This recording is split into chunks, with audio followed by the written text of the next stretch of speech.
दोस्तों सबसे पहले आप ये वीडियो देखिए। अब से कुछ ही मिनटों पहले डीआरडीओ ने ये वीडियो जारी करी है और ये वीडियो निकलकर सामने आई है चित्रदुर्गा से, जहां पर भारत का एरोनॉटिकल टेस्ट रेंज है और ये कर्नाटक में पड़ता है। जैसा कि आपने वीडियो में देखा, अब से कुछ ही मिनटों पहले डीआरडीओ ने भारत के घातक यूसीएवी, जिसे स्विफ्ट या फिर ओरा के नाम से भी जाना जाता है, इसका सफल परीक्षण कर लिया है और ये इसका दूसरा टेस्ट था। आपको याद होगा कि ऐसी ही वीडियो पिछले साल भी डीआरडीओ ने जारी करी थी जब इसका पहला टेस्ट किया गया था, लेकिन इस बार के टेस्ट में खास बात यह है कि ये इसका टेललेस वेरिएंट था और इस वेरिएंट की टेस्टिंग के साथ ही भारत दुनिया के उन एलीट देशों की सूची में शामिल हो गया है जिन देशों के पास फ्लाइंग विंग कॉन्फ़िगरेशन के नियंत्रण में महारत हासिल हो। अब भारत के पास भी ये महारत आ चुकी है और भारत दुनिया के उन कुछ चुनिंदा देशों के स्पेशल एलीट क्लब में शामिल हो चुका है। इतना ही नहीं, सबसे खास बात तो ये है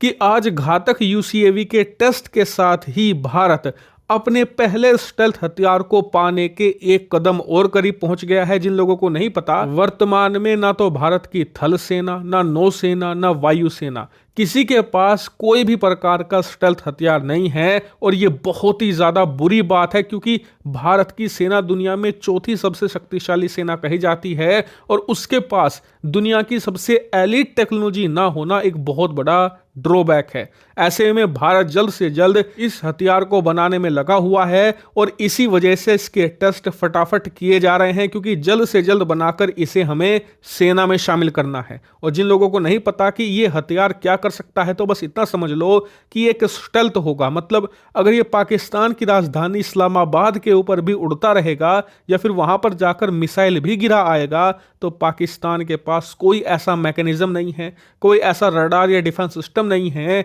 जिससे कि वो इसका पता लगा सके। यानी कि हम पाकिस्तान की राजधानी में घुसकर स्ट्राइक करके आ जाएंगे, मिसाइल गिरा के आ जाएंगे और पाकिस्तान सर खुजलाता रहेगा कि कौन हमारे सर पर बम बरसा गया। इससे आप अंदाजा लगाइए कि ये कितनी भयंकर, कितनी सोफेस्टिकेटेड और कितनी एलीट टेक्नोलॉजी है। और आप खुद अंदाजा लगाइए कि ऐसी टेक्नोलॉजी क्या दुनिया की चौथी सबसे शक्तिशाली सेना के पास नहीं होनी चाहिए? बिल्कुल होनी चाहिए, बल्कि अब से कम 5 से लेकर 7 साल पहले हमारे पास कम से कम एक स्टेल्थ हथियार होना चाहिए था। लेकिन कोई बात नहीं, देर आए दुरुस्त आए। हालांकि आप में से कई लोगों का सवाल होगा कि इस वक्त दुनिया के किन देशों के पास स्टेल्थ हथियार मौजूद है। तो देखिए, एक्चुअल में सिर्फ एक ही देश ऐसा है जो ये सबूत दे पाया है कि उसके पास स्टेल्थ हथियार मौजूद है, वो है अमेरिका। और उसके पास एक नहीं, कम से कम आधा दर्जन अलग अलग प्रकार के छोटे बड़े स्टेल्थ हथियार हैं। जबकि बात करें चीन की या फिर रूस की, तो दोनों देश दावा जरूर करते हैं,